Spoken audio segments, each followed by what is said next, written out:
The town of Hallow Creek was small, quiet, and easily forgotten on a map, nestled deep in the woods, with one main road and a scattering of old wooden houses. It was the kind of place where everyone knew everyone, or at least thought they did.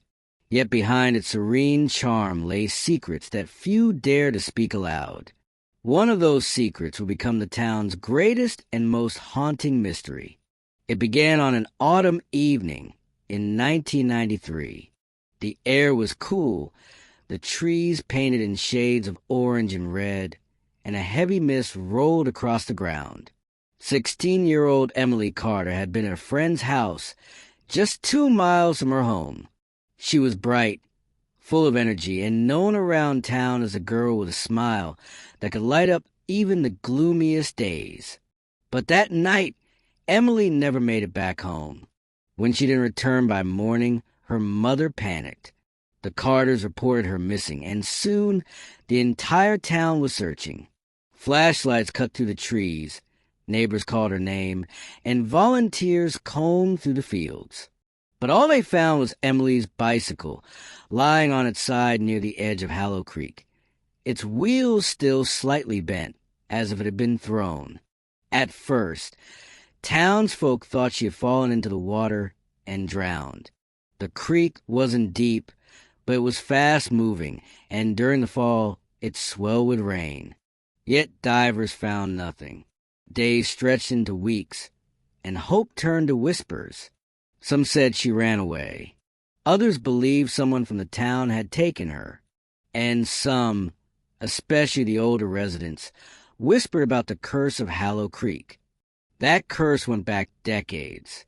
People claimed the creek had always been strange. Livestock wandered too close and vanished. Hunters reported hearing voices in the mist, luring them deeper into the woods. Children told ghost stories about shadows in the water, but the truth was harder to face. Emily Carter wasn't the first to go missing there. Old police records showed similar disappearances. A boy named Thomas in 1968, a young woman named Claire in 1977, and another teenager, Jacob, in 1985. Each case was eerily similar. They were last seen near the creek, their belongings left behind, but their bodies never found. Locals stopped letting their kids play near the water, but time dulled the fear, until Emily vanished. Her disappearance reopened wounds the town had buried. Reporters came, and for the first time, Hallow Creek's name appeared in headlines. Interviews with townsfolk painted two pictures. One of a tight-knit community desperate for answers, and another of a place haunted by something darker. One neighbor swore he saw a man watching from the trees the night Emily went missing. Another insisted she heard a girl crying near the creek days later, though no one was there. The police investigated, but their resources were thin. They questioned known troublemakers, searched abandoned cabins, even brought in dogs. But the trail always ended at the water. Some suspected a drifter. Others thought Emily had been taken by someone she knew.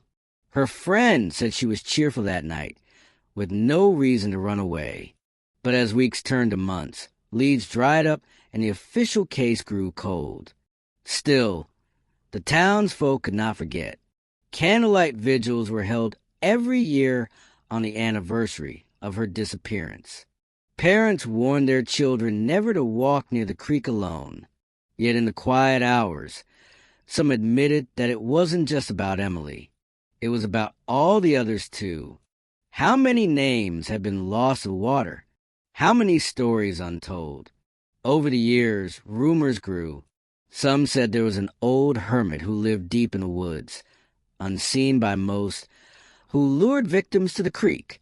Others spoke of something supernatural, a presence in the water, something ancient and hungry, taking whoever dared to wander too close. Skeptics dismissed these as small-town legends, but they couldn't explain the chilling pattern.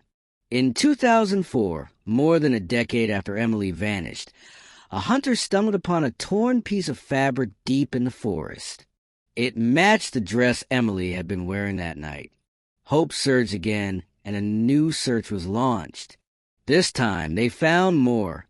Scraps of clothing, a rusted locket, and bones too old to identify. Forensic testing was inconclusive. Some were human, some animal, and none could be directly linked to Emily. But the discovery reopened the wound, and with it came renewed fear. Families began moving away, leaving behind boarded houses. The once lively town fell hollow, its name living up to its eerie sound. Hallow Creek became a place parents warned their children about, a place marked on maps, but circled in red as a reminder. Don't stop here. To this day, no one knows what truly happened to Emily Carter or the others before her. Was it the work of a hidden predator? Someone who blended so well into the community that no one suspected them? Or was it something older, something tied to the land itself, waiting in the shadows of the misty creek? The mystery endures, whispered in hushed tones whenever the fog rolls in. And every autumn night, when the leaves fall and the air grows cold, some swear they still hear Emily's laughter carried on the wind, faint, distant, and forever out of reach. Hallow Creek keeps its secrets well. And perhaps that's the most terrifying part, that the truth may never be known and the creek may one day take again. Please subscribe for more true crime stories.